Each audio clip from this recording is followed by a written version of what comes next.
Il y a en effet ceux qui ont leur carrière en tête et bon, peu importe les questions d'ordre, vous disiez social, environnemental, etc.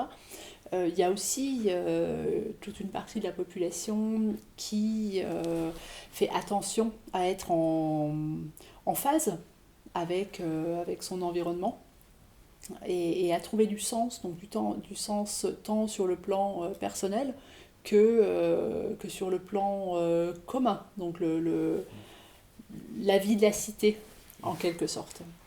Et puis entre les deux, eh bien, il y a des tas de modèles avec des gens qui passent aussi d'une forme à l'autre et qui, comme en France, choisissent de sortir du système conventionnel parce que ils ont l'impression d'être dans une roue de hamster et qu'ils ont tout à coup, ils prennent conscience qu'ils ont besoin d'autre chose.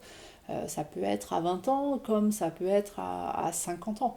Donc on trouve, mais je pense que c'est une particularité qui est européenne et qui n'est pas allemande, on trouve une diversification des façons de travailler et des façons comme des façons de vivre d'ailleurs, hein, une pluralité du rapport au travail.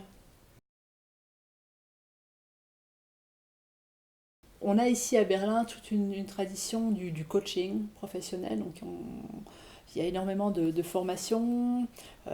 C'est assez fréquent qu'un salarié ou une personne à son compte fasse un coaching pour savoir ce qui lui convient vraiment. Donc passe par cette phase de réflexion. Donc on le voyait moins il y a quelques années, il y a 10 ans ou 20 ans.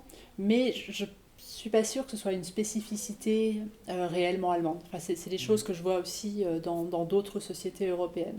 Cette volonté de vivre pleinement sa vie.